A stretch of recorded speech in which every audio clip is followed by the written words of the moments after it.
What's going on, everybody? I am the Financial Conspirator, your guide for everything financials and conspiracies.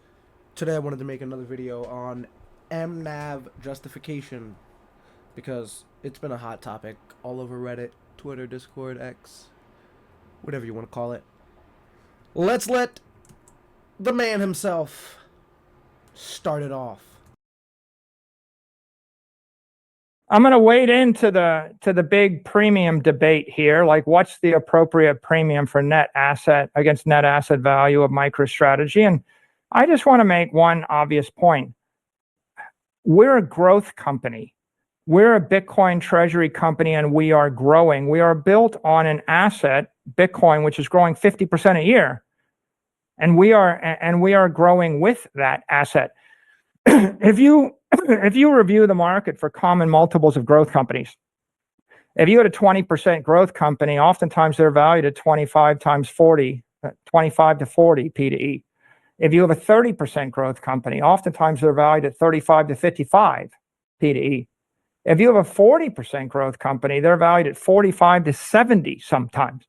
And a company growing 50% is oftentimes valued at 60 to 100x. And of course, Bitcoin's growing 50%. We don't know what it'll do in the future, but my personal long-term view is over 21 years, Bitcoin's going to grow 29% ARR. And looking backward, it's definitely been growing fast, 50% every year for 4 years. So, how do you think about the value of the BTC, the Bitcoin treasury operations, right? Not the balance sheet, not the reserves, but what's the operation worth? And if you expect 30 to 50% growth for Bitcoin, then it's not unreasonable to have a 30 to 50x multiple for that growth.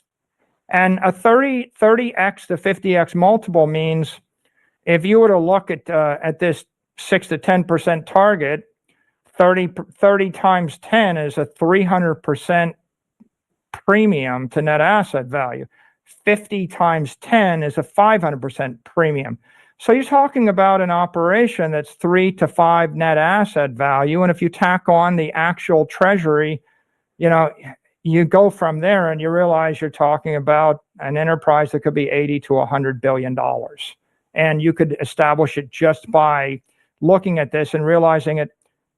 These are not US T-bills that we're holding on our balance sheet. If you had a US Treasury bill that was growing 0% a year, you would multiply it times 20 in order to get a right multiple. But Bitcoin's growing more than 0% a year, so 20x is probably conservative.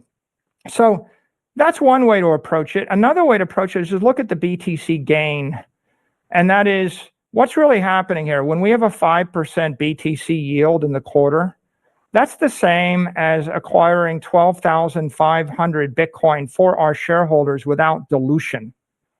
That's like 50,000 Bitcoin on an annualized basis. That's like a $3.6 billion annualized BTC gain. If you had a $3.6 billion annualized gain and you put a 30 to 50 multiple on it, you've all of a sudden got an operation that's got a $108 billion to $180 billion value, and then you tack on the other 18 billion for the Bitcoin, and you see where you get. It's like the operation 6 to 10 times net asset value plus the reserves. And so most of the market doesn't understand it, and most of the debate has been this assumption that we're somehow some holding company that just got lucky and occasionally sells some equity, and we're not adding any value to the market. But hopefully, if you look at these numbers I've shown you, you realize that the value we're adding to the market is to create high performance, high volatility securities for one group of investors and do that based on our unique structure, and provide low volatility, lower performance, lower risk securities for another set of investors. And in that regard, we are the leader. Nobody else has $18 billion of permanent capital. In order to create a company like ours, you're going to have to actually go 100% all Bitcoin, and how do you do that at our scale? If you do it with a big tech company, they'll never be 100% Bitcoin because they got too much other stuff in their enterprise. And if you do it with $1 billion company, they're not going to catch us because, as you could see, we're not slowing down. We're going to target $10 billion of capital next year. So unless you're going to target $42 billion of capital in the next 3 years, then MicroStrategy is kind of in a unique position. So if you start thinking about it like that, and I'll just leave one other thought with you, which is and again, like, I don't have a crystal ball, there's risk in all of this, but you understand our 21-21 plan. If we achieve our 21-21 plan, if Bitcoin grows in excess of 21%, if that happens, MicroStrategy is capable of BTC gains in excess of $10 billion a year within 4 years. And so thinking about a business like that that's growing more than 20%, starts to put in perspective that, we shouldn't just be valued based on our Bitcoin reserves. The real issue is, what are the opportunities for us as a Bitcoin treasury company? So let's take a look at some of the growth valuations and what their justifiers are for the Mag 7. Apple trades at a 30x, and that is due to its hardware services expansion. Microsoft 33x, cloud and AI dominance. Nvidia 50x, AI and GPU growth. Meta 28x, AI and social media ads. Amazon 47x, cloud and e-commerce growth. Google 27x, AI and digital ads. Tesla at a 60x for EV energy and tech. Pretty sure a little bit of their Bitcoin holdings drive that up as well. But none of these have a better value driver than leveraged Bitcoin exposure. Leveraged Bitcoin exposure outperforms and is a better justifier or growth accelerator than all of these. I don't give a damn. Better than all of these, okay? Now let's get specifically into why MSTR may have a premium. Bitcoin exposure. It is a high growth asset. Unlike traditional companies, MSTR has direct exposure to Bitcoin's price appreciation, an asset that has outperformed equities over the long term. Tech-like asymmetric risk to the upside. MSTR operates more like a high growth investment vehicle rather than a legacy company, justifying a higher multiple. Bitcoin grows at around an average, I think it's 60%. 60%. So imagine the global repricing when the world no longer looks at inflation or the S&P as the hurdle to beat, but Bitcoin. You have to outperform Bitcoin for me to take my money out of it. Because why would I buy your stock if you're not outperforming Bitcoin? Why would I buy your company? Why would I buy your product if it's not giving me Bitcoin exposure or outperforming Bitcoin itself? There is no better value driver than leveraged Bitcoin exposure. I can't think of one. Genuinely, I cannot think of one. Bitcoin is going to change how we value everything. Not just stocks, not just eggs, because I know the federal government has been pricing eggs in Bitcoin for a while now. It's not just going to be eggs. It's going to be homes, cars, land, property. Value itself will be repriced in Bitcoin. Value itself.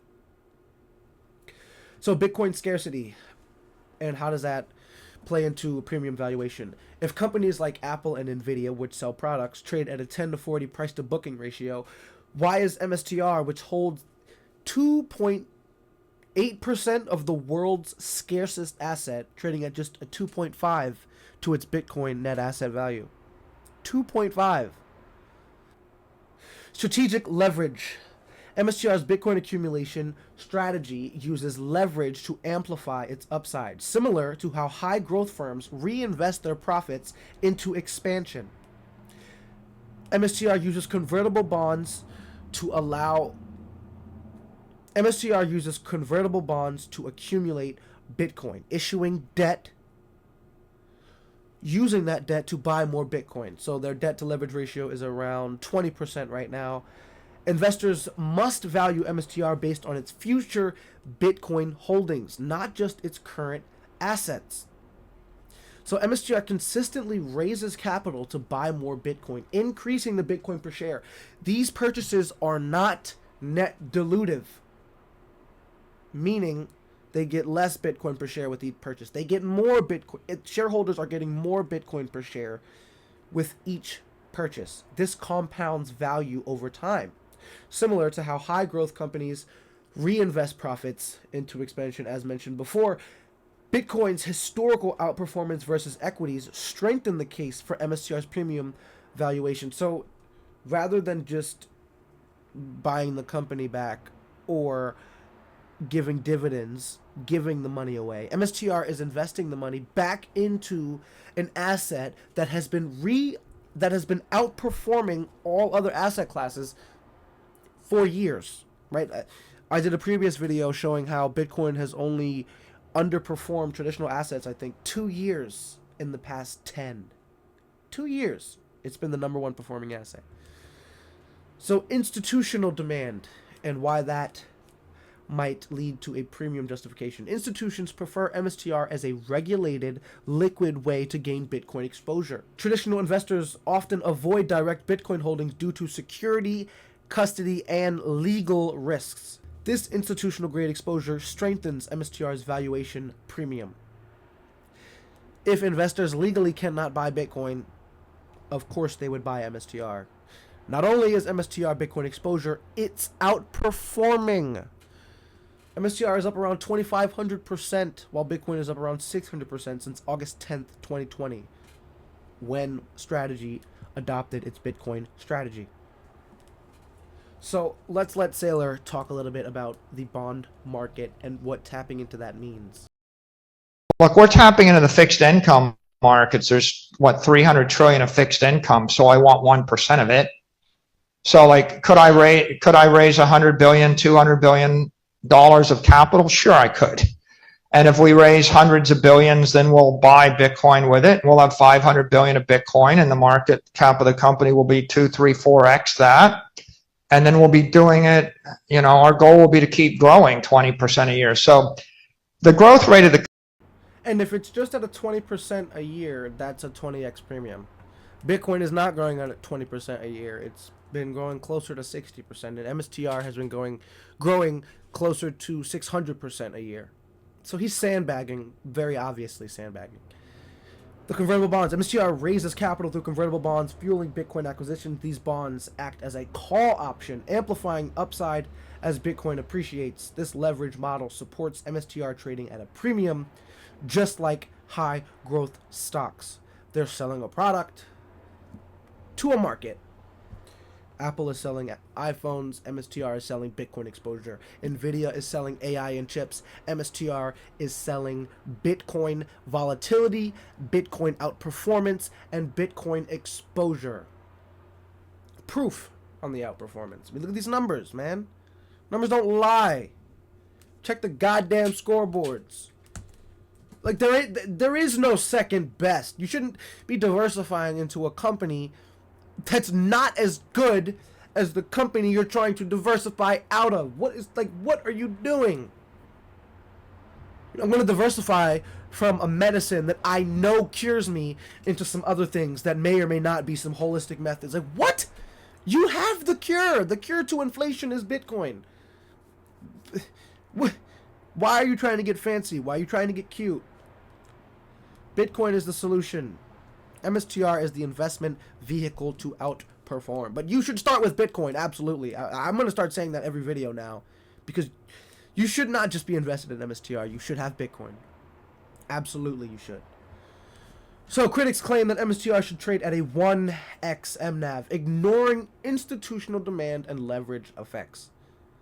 MSTR's access to debt markets allows superior capital deployment, justifying a higher premium, meaning MSTR can do things with its capital, with its Bitcoin, that the average investor can't. I cannot go to a bank and say, yo, I own a Bitcoin, so you should let me borrow $20,000 to buy more Bitcoin. They're not. They're going to look at you like you're absolutely insane, folks. Insane. Institutional interest in Bitcoin-backed financial instruments will only grow. And that will continue to drive demand for MSTR and MSTR-like products. MSTR's leveraged model amplifies Bitcoin's upside, differentiating it from traditional finance companies, traditional growth companies, or traditional tech companies.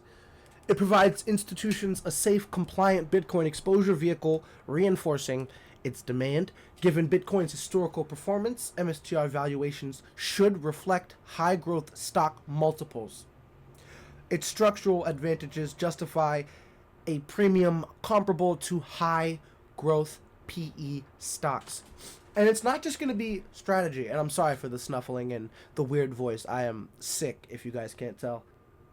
It's not just going to be eyes on MSTR. Eyes will transfer from MSTR to Bitcoin.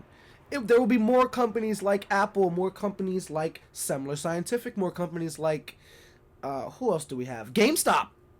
More companies like GameStop that are on the verge of dying. Apple is not innovating enough for me. I don't see how Apple can outperform or provide more value than Bitcoin.